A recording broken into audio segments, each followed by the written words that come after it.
Well, ladies and gentlemen, today we're all going to travel back in time. We're all going to hear from a man who was here in the early days of then Frontier, Kentucky. Colonel Daniel Trabue is with us again to tell us the story of his life and his times that he lived through. Stories of dangers of Indians, Revolutionary War service, moving his family to Kentucky, the tragic death of his son by the Bloody Harpers, founding the town of Columbia, and writing a journal in 1827 about his exciting life. So sit back now and listen for the next 45 minutes as Richard Phelps presents to us the life and times of Daniel Trabue.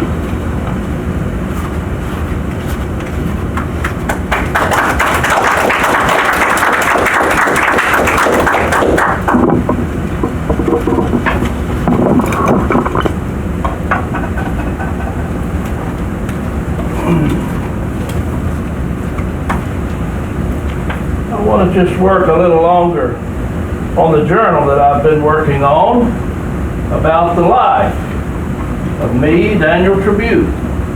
For I have been working on this journal most all of 1827. For I am now 67 years old, and I think it's time to write down some of the stories of my life. And I've come here today to tell you some of the stories that I have in my journal. I began my journal by saying that I, Daniel Trabue, was born on March the 31st, 1760 in Chesterfield County, Virginia, about 15 miles from the city of Richmond, along the waters of the James River. I was born on land that my grandfathers had settled. Our family were Huguenots, French Huguenots, believed more in the way of John Calvin than of the Catholic Church, and my grandfathers were persecuted, and they lost their land and their vineyards. But they fled to England, and then from England, those Huguenots were sent to a new land called America. Those Huguenots landed there along the James River, and they began to clear the land and build houses and build a church and plant crops of corn. There was a man in those earliest days along the James River that ran a mill. His name was Colonel Barren. He would grind the French people's corn. My grandfather's name, Antonio Trabue. Colonel Barren set that down in his ledger there at the mill. Those French people's name, he set my grandfather's name down as Anthony Trabue. So from that day until this, our family name has been Trabue. And it was on that land, some 2 generations later, that I, Daniel Trabue, the 8th child of 15 children, was born to my parents, John, James, and Olympia Decoy Trabue. The first time that I ever heard of this land called Kentucky was from my brother James. James was 15 years older than I, and he had been on a westward expedition with Lord Dunmore. And James returned there home telling us of a beautiful land beyond the mountains called Kentucky. Oh, I was much too young at the time, but I knew as a young boy, hearing the stories that James told, that one day I wanted to see that place called Kentucky. Well, my first time did come. It was in March of 1778. About 2 weeks short of my 18th birthday, the snow had melted and the creeks were thawing, and there were 7 of us. Packed our horses with provisions. We had good rifles, lead and powder, a little food, for we would kill what we needed on the way. And we started off westward into Kentucky. We traveled about 3 weeks. I was enjoying the beauty of the land, the mountains rising high, the the mountain laurel and the rhododendron and the spruce. My brother James was our leader of our party. James knew the way to Kentucky, and he knew the way to the Indians. We traveled about 3 weeks.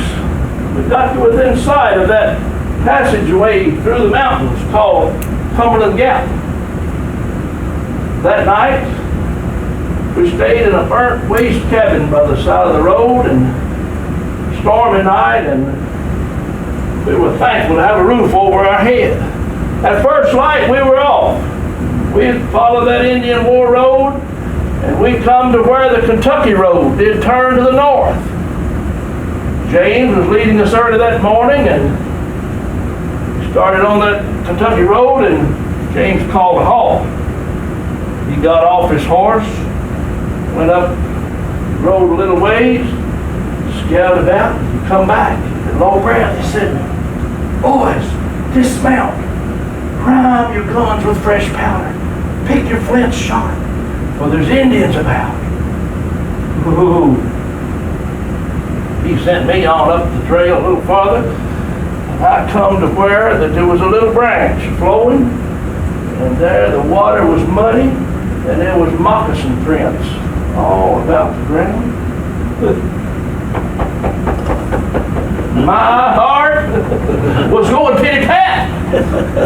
I did fear I would be killed in this dry, howling wilderness of a place called Kentucky.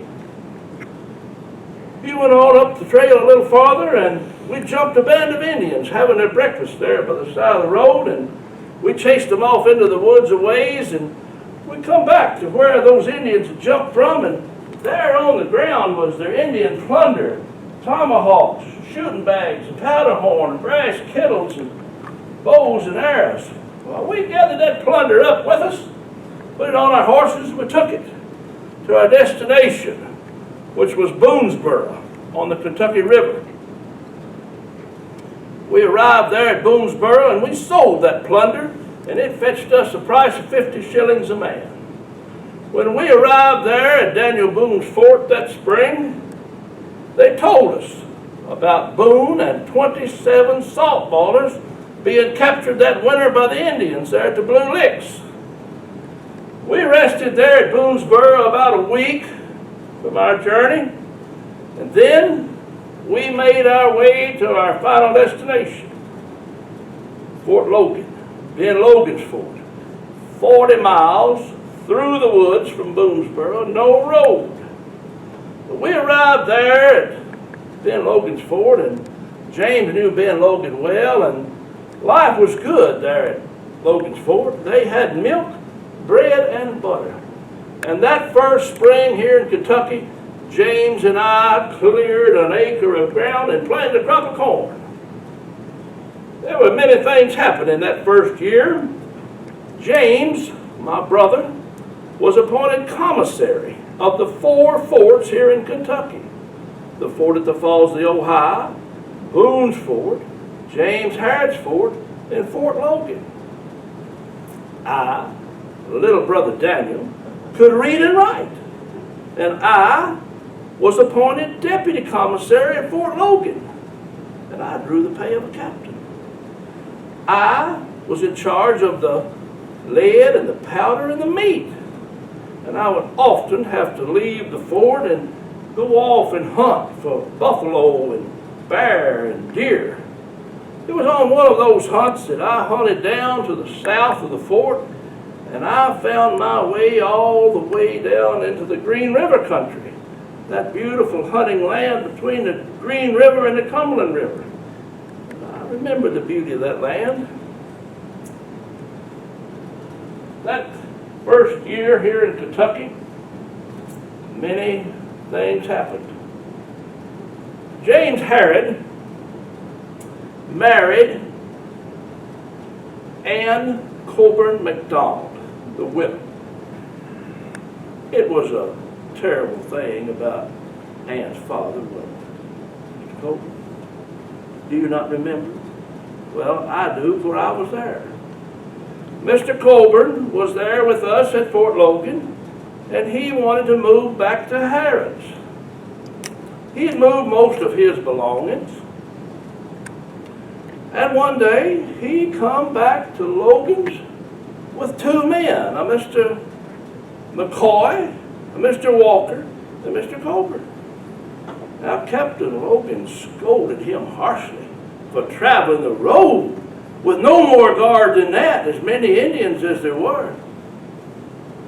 Mr. Coburn, he said there might be Indians someday, but there wasn't any today. So they loaded his belongings, and they bid us adieu, and out the fort they went. It wasn't over 2 hours, and Mr. McCoy returned to the fort with dreadful, melancholy news. They had only gone a little ways from the fort, and they had been attacked by the Indians. And he did fear that Mr. Coburn and Mr. Walker was dead, and he had barely escaped from the Indians. Well, Captain Logan, the great leader that he was, got a group of 12 to 15 men together quickly, and they went to the site where the attack had been, and I stayed there in the fort with Mr. McCoy to try to reassure him somewhat. But they went to the site, and they did find the bodies of Mr. Coburn and Mr. Walker, killed and scalped by the Indians.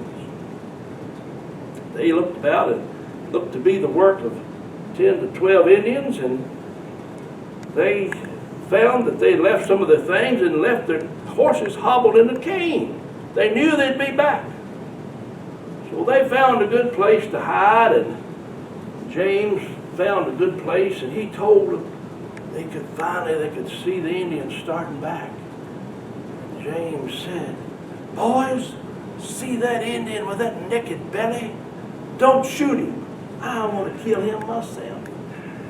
So those Indians drew closer, and James got his naked-bellied Indian. Several more did fall. But it was a time when there was danger here in Kentucky. Another time, I was with James Harrod and his lady Ann. We had been invited to George Rogers Clark's home at Locust Grove at the Falls of the Ohio. Mr. Clark had added a room on his home, and he wanted to have a grand feast and a ball.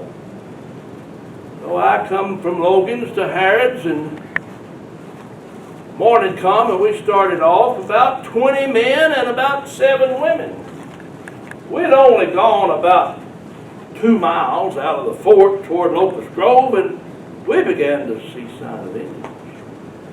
Hugh McGarry, he went forward and scouted about, and it looked to be a pretty good band of Indians, and we couldn't make a stand against them with all these women folks, so we returned to Harrod's. Next morning did come, and we was off at first light, this time with about 14 men and 6 women. Some of them were just afraid to try it. We traveled on to Locust Grove, and Harrod, she did shoot a buffalo cow on the way. We arrived there at George Rogers Clark's home, and he had a grand feast, and those fort women, they were cleaned up in new dresses, and it was James Harrod and his lady Ann that opened the ball by dancing the first jig. There was rum toddy aplenty, and we had a wonderful time. Some of the other things, another time here in Kentucky, it was a dangerous time, Indians about, I want to tell you about. It was another trip, and I was leading a party to Kentucky. We had already made our way through Cumberland Gap, and we were running out of provisions. And it was decided that night that morning would come, and we would go up on the mountain to hunt a bear, kill the bear. That morning did come, and it was a Mr. Ward, and a Major Downey, and myself.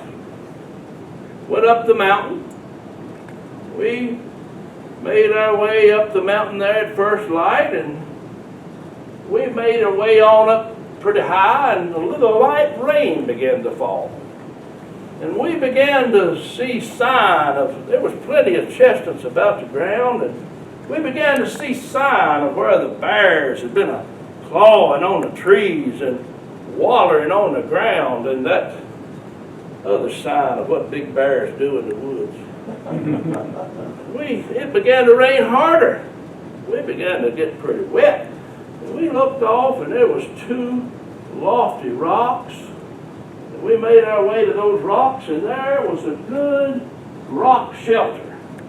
We went in that rock shelter and laid our guns and horns behind this there, and there was dried twigs and leaves, and we come over, and was it a jumping off place?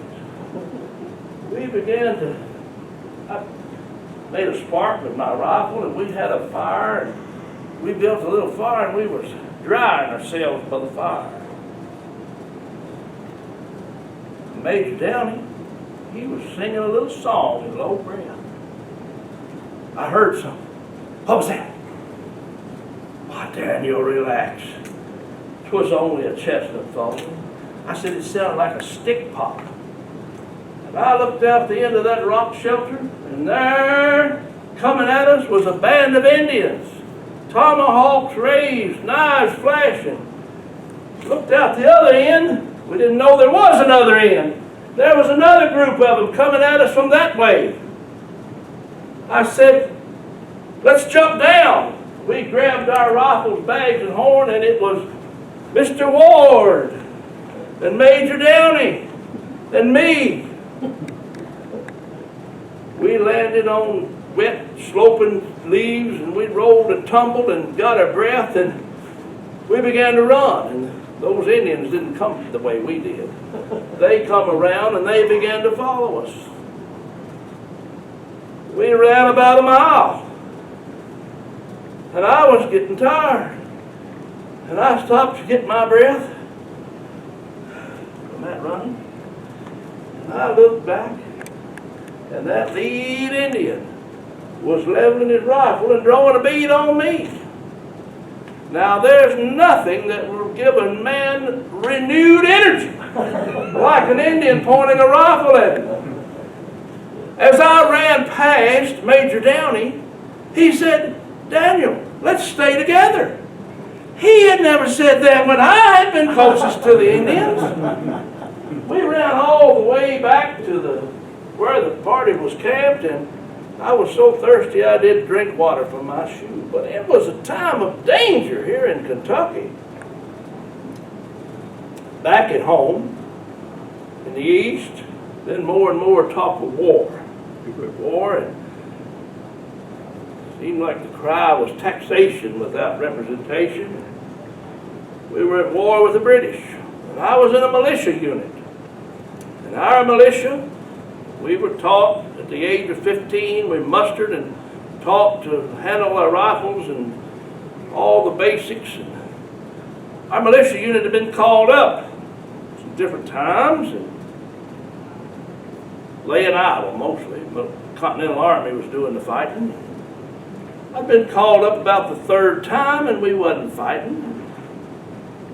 I decided I wanted to go home. I was going to hire a substitute.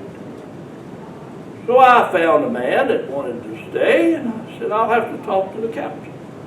Now, Captain Mosley was his name, and he knew my family well. Captain Mosley was a wealthy man. I told him of my plan. Dan, I cannot allow it. Had it not been for you, Danny, I would have lost my team, my wagon to the British. Besides, Dan, I've been thinking about you.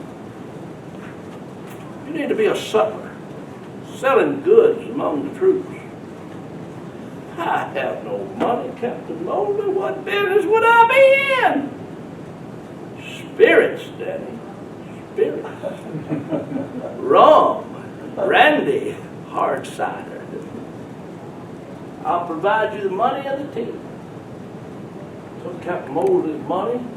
I went into town and I bought a keg of brandy. I took it among the tents where the troops was camped, and I sold it by the cupful.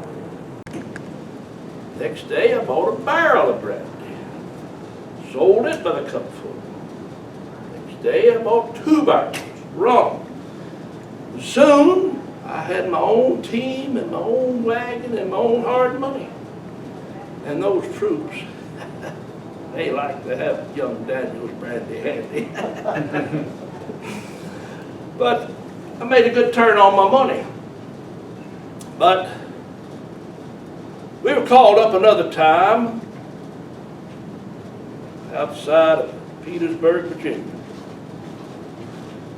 Our militia was called up and camped there with the Continental Army, and they convened in their tents till well in the night and decided that they would try the militia the next morning. Morning come, and they said, boys, fill your canteens for today you're going to fight. The plan was to engage the British on the edge of town and draw them deeper and deeper into the town, and then myself and several more of the better marksmen were placed high up on a hill overlooking a bridge. I can still recall seeing those British coming onto that bridge and us rising up from hiding and drawing of that where that white cross on that red coat did cross, and seeing the smoke clear and watching them tilt over. I myself got off 12 good shots that day. Day was over. British casualties were heavy. Militia was very light. I was there at Yorktown at the surrender. That was a sight to behold. Continental Army lined as far as you could see. Militia units lined as far as you could see that way.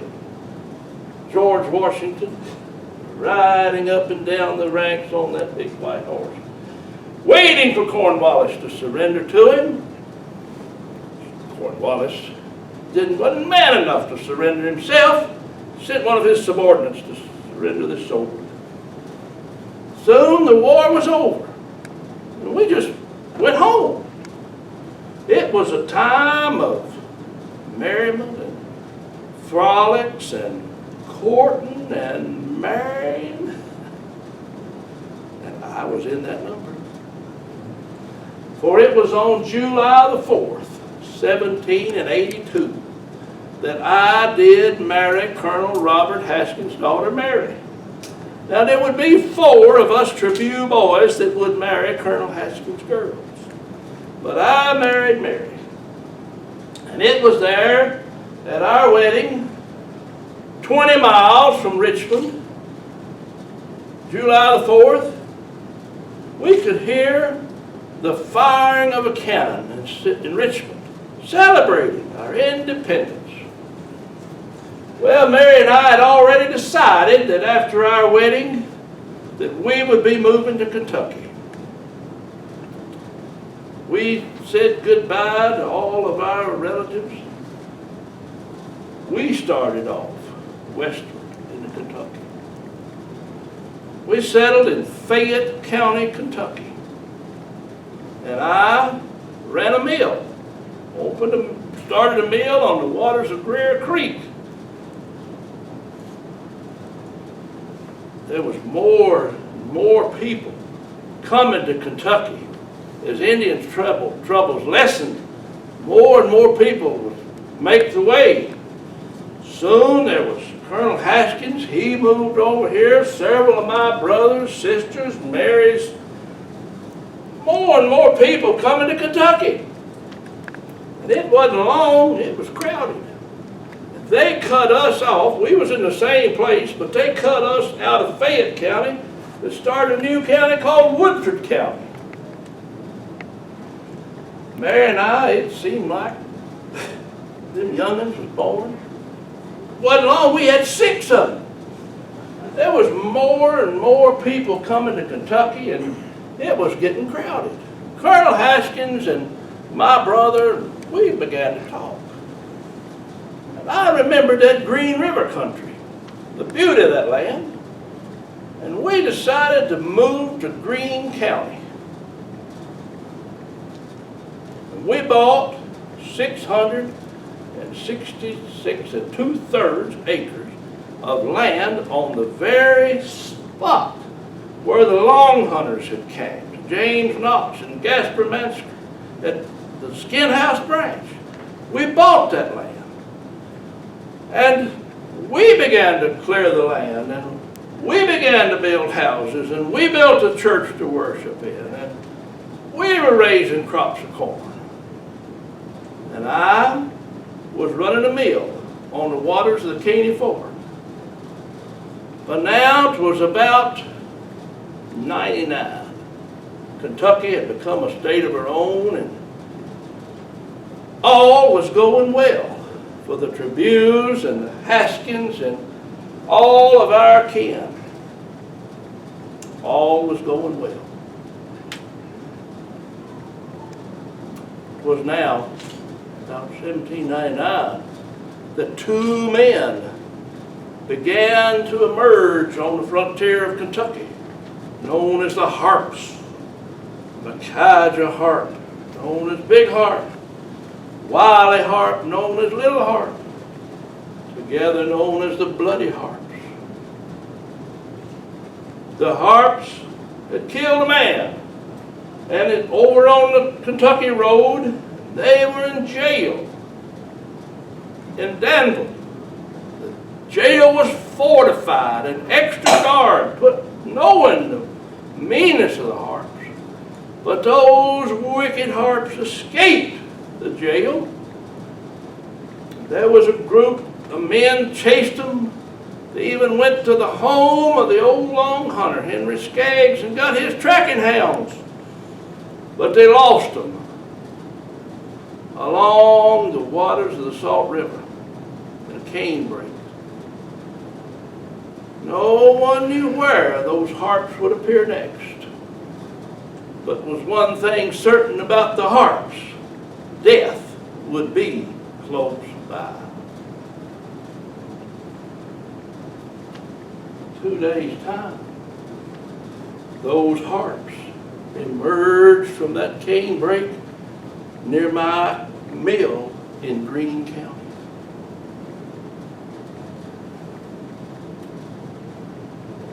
I was running the mill there on the Caney Fork. My little boy, Johnny, 12 years old, helping me there along the mill that day. I had to order a meal to go to a lady up the road. And I asked Johnny if he'd take it up there. He said he would, Papa. And Johnny had that little sack of meal over his shoulder. And Johnny and his little dog trotted up the road. I said, "Bye-bye, Papa." I said, "Bye-bye, Johnny." Johnny, he met the Harps on the road. And they killed him. The meanness. It troubles me yet. They killed Johnny. And they took him on the road with them. And they threw him in a sinkhole at the side of the road. And we didn't find Johnny till he was a skeleton.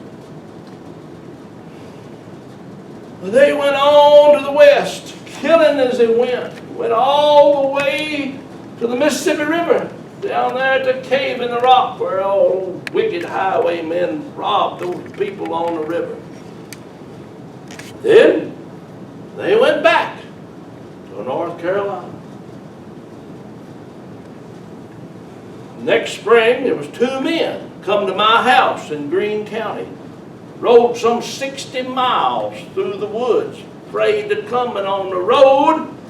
There'd been 2 men killed in the Stockton Valley, and it looked to be the work of the Harps. They rode to my house in Greene County. They knew that Colonel Daniel Trabue wanted those Harps as much as any man in Kentucky. I took down their depositions. I took made a letter to the Governor Garrett, and I secured a rider and sent him off to Frankfurt, telling him to post it in every newspaper, every post, every fort, everywhere in Kentucky, to be on the lookout for the Harps, for they were back in Kentucky. Soon it was in everywhere, and everyone in Kentucky knew to be on the lookout for them. Some 2 weeks later, down in the western part of the state, it's called Webster County, Micaiah Hart was shot off of his horse, paralyzed, laying there on the ground, cussing, and a man come to him and shot him right in his wicked heart. And then he took his knife and he cut off the head of Micaiah Hart, took it with him on his horse in a sack to a place where two crossroads did meet. He sharpened a sapling at the side of the road, and it drove the head of Micaiah Hart on that sapling and left it there till it rotted, as a warning to other highwaymen what might befall them. That place is still known as Harp's Head, Kentucky. 33 murders accounted for by the Harps, untold others that probably never was found, but my boy Johnny was in their number. And I now was along about 18 and 1, and Governor Garrett had asked me to lay off a new county, cut off a new county out of Greene County. So we cut off 780 square miles. To form a new county would be called Adair County. General John Adair, a worthy man, had been a U.S. Senator. We surveyed that land off, and we had to find a place for a county seat. And it was my two brother-in-laws, William Cowell and Creed Haskins, and myself, Daniel Trabue. And we rode that country over, trying to find a place for a county seat. And we found a place where 2 buffalo roads did cross and 7 good flowing springs about. And we decided that would be the town. It would be called Columbia. Columbia, the female name of the nation herself, America the male and Columbia the female. And our national anthem was Hail Columbia. So it was a fitting name for a fitting place. We convened in 1802. The governor was there and selected the people to serve as sheriff and clerk, and I served as sheriff, and my brother-in-law, William Cowell, served as county court clerk for over 50 years. I was involved in everything in those earliest days. Sheriff and justice of the peace and all capacities. We founded the Baptist church, and our little town began to flourish. And it was 1820 when Mary and I picked a little spot above the town, and we built a house there overlooking the little town that I had helped found. It is there in my home in 1827 that I sit down with these memories of my journal. After I finished that journal, by the 1830s, times began to change. We went into a time, they called it a financial panic. I called it a time when there was no money. The businesses that I was in began to fail. People couldn't pay. Mary took ill, and we lost our home. We couldn't pay the taxes. Mary soon died, and in failing health, I had to move to Greene County with my daughter, Sally Anderson. and I made my last days there in Greene County with Sally. And it was there on September the 10th, 1840. 80 short years, the old colonel, who as a boy had come to Kentucky on the Wilderness Road, stepped out on streets of gold. Then, taken to the Anderson Cemetery and buried. And there, largely forgotten, just as you'll be forgotten with the passage of time. But my journal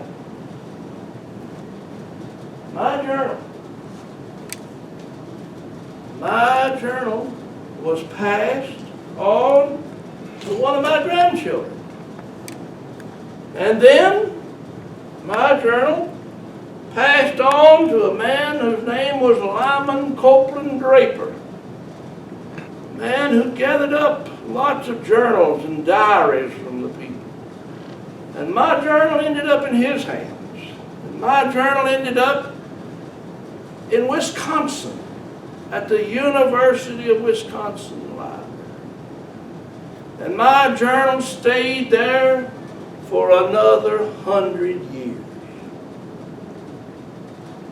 Then, in the 1960s, there was a man from Columbia. He was a history professor at Cumberland College in Williamsburg, Kentucky. His name was Chester Raymond Young. He studied my journal extensively, footnoted it, and Mr. Young took my journal and he published it into a book called Westward into Kentucky. My house that we built there overlooking the little town of Columbia still stands. Built in 1820. It was along about 1970. It was ready to be raised in the name of progress. And there was a man who was the president of Lindsey Wilson College. His name was John Burns Horton. He thought it worthy of preservation. And he got a group of people together to save my house. And my house still stands overlooking the little town of Columbia that I founded. Today it's kind of a little museum. But I hope that from the pages of my journal and Mr. Young's book, that you have been able to learn more about the life and times of me, Colonel Daniel Trabue. I thank you.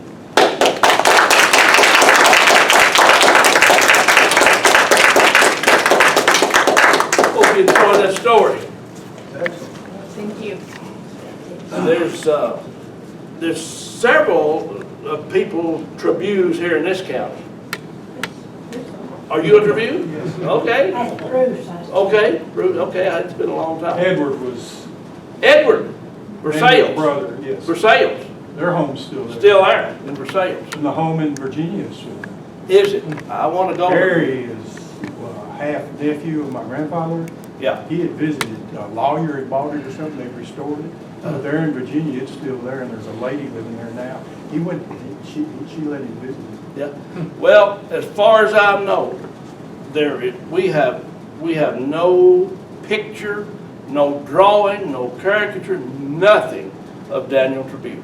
There's nobody, nothing has ever been found of what he looked like or anything other than his journal. And I'm sure maybe somebody's trunk somewhere in some attic, there might be something, but never find it, it'd be something else.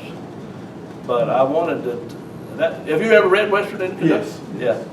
Tells about how their name was, how their French name was, and how that colonel I've said got a big book at home, that Dubois or whatever, Du Bois. Oh, yeah. Colonial men in their times.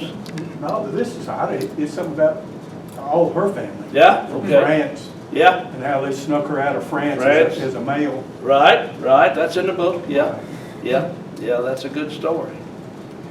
And there's, But you can't cover 80 years of a man's life.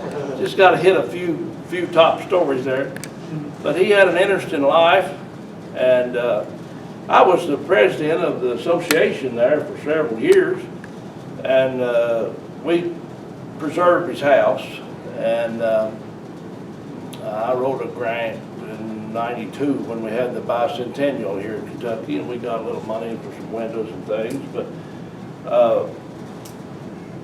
all those years I never read the book. I never had read West Virginia, Kentucky. I didn't know.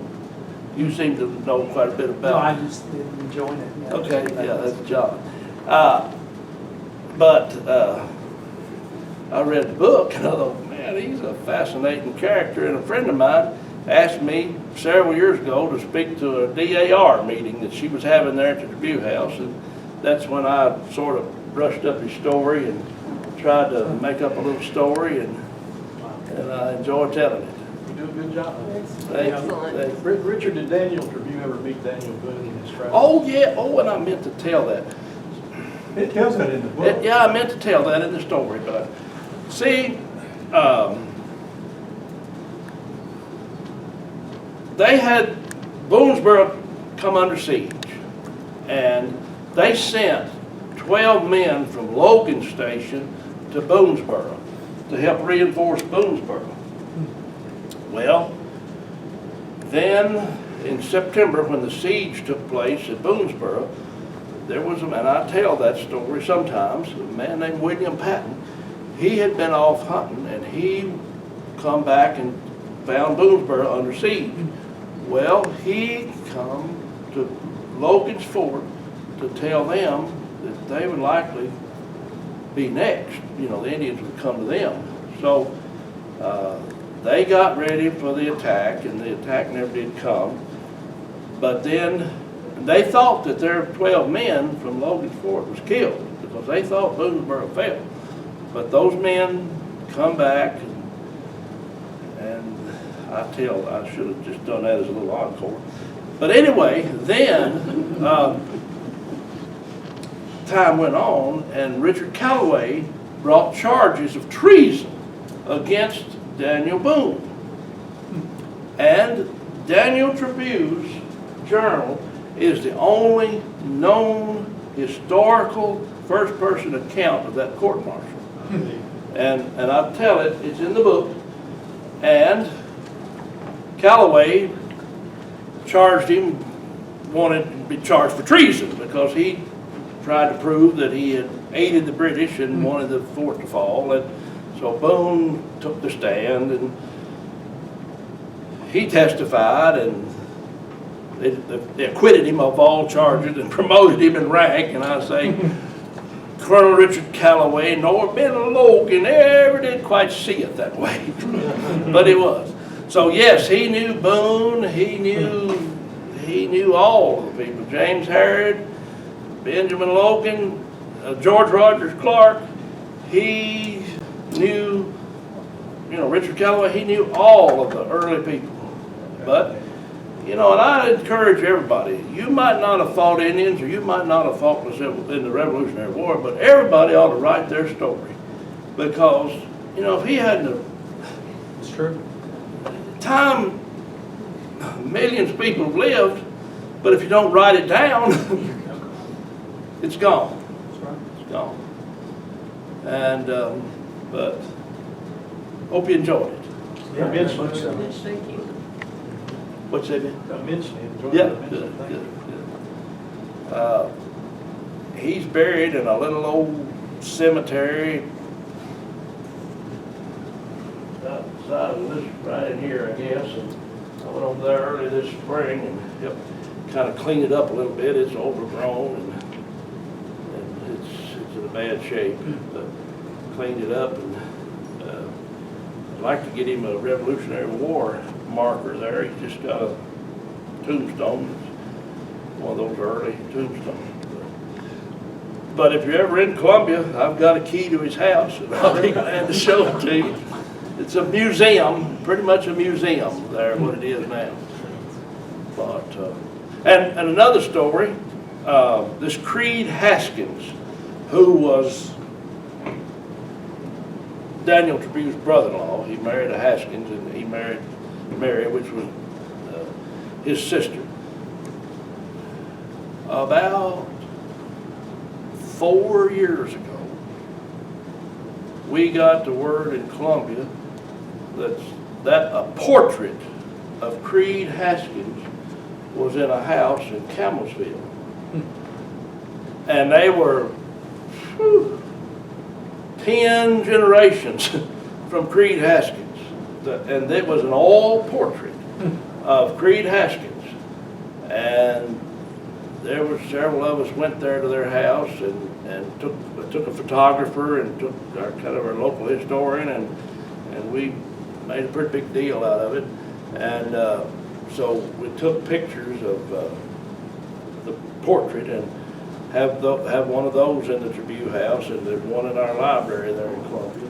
Well, now, That was a portrait. Edward was married one of the sisters too. right? Yes, he married Haskins. There was 4 Trabues that married Haskins. And now that Colonel Robert Haskins, and that I can tell that story too. I could talk for an hour on Trabue. But they moved there to what we call today, if you look on a map, it's called Mount Gilead. And Mount Gilead is where the Long Hunters camped. And there's the Skin House branch. And most people know much about early history. That was a very nucleus of where development began, because Mansker, he went on down that Mansker's Creek. It's in Butler County. That's named for Gaspar Mansker. The Skaggses, many of those were here in this county, and a lot of them still live here. The Bledsoes, they were all there in 1770 and 71 at Skin House Branch. So they bought that land. Trabue and Haskins, they bought that land. And the Mount Gilead Christian Church is still standing, and there's a story that whenever they built that church in 1890s or something, they were excavating and they found deer hide still where they had, they'd kill all those deer and scrape those hides, and some of that hair was still down in the ground. So they named Mount Gilead was the name of the place back in Virginia where Colonel Haskins was his church back in Virginia. So they named that church, which is Mount Gilead. It's not the same church. It's a new church now that still stands, but it's Mount Gilead. But they named that for Colonel Haskins' church back there in Virginia. A lot of that land was given land grants, right? For fighting in the war. Yeah, but they bought theirs. They bought it. I do know who they bought it from, but I can't think. But, and I don't, 666, that's supposed to be the mark of the devil. They bought, he said they bought 666 and 2/3 acres of land in Greene County. You know why that is? Why it comes out to 666 and 2/3? No. Because the surveyor, whoever surveyed it, his fee was the 333 and a third. Okay. Okay. That's why it comes out, because they got a third to survey. Okay. I did not know that. That's our ancestor, Evan Rogers, used to do that. Okay. So that was his fee. That's how. Yeah. So that's the only reason I know it. Well, that's good. I had to give this story at Fort Harrod last Saturday morning, and there was a guy, they had the reenactment, and there was a guy, he was portraying a surveyor, Yeah. early Kentucky surveyor. Yeah. He had the chain and how they would mark it all off. And Right. talking about how that, a lot of people would claim land, but they were back in Virginia and they had this land that for land grant, but they never did come to it, so other people would overlay it and settle on it, and it was mixed up in those early days. Yeah, that's why. Yeah, That's right. that's right. That's good to know. So, I'm glad to talk to you. Y'all are the Barren County Historical Society? Yeah. Well, we have the Adair Heritage Association, and we try to preserve things, and try to have different things, so we're doing the same thing. And I commend you on this cultural center. I don't know who's behind that, but it's a great thing, and it's a lot of good history here in this county. So, Okay. Does anybody else have any questions? Sure have enjoyed it, Richard. Thank you. I'm glad to do it. I told you a long time ago that I told that little story, and then we kind of got into the virus and couldn't do much, and so glad to tell it. Is the book available Yeah. on Amazon? University Press. University Press, okay. University Press. See, Young wrote the book, and then this is a new version. New printing. New printing. Just a few years ago, with a new forward, University Press of Kentucky. It's about,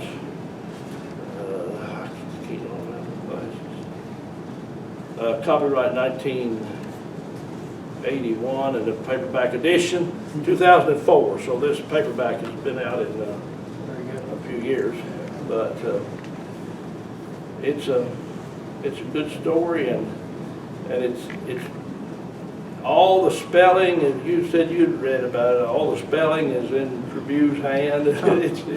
Wow. It's hard to read, but you can get the main story out of it. Okay. Thank you.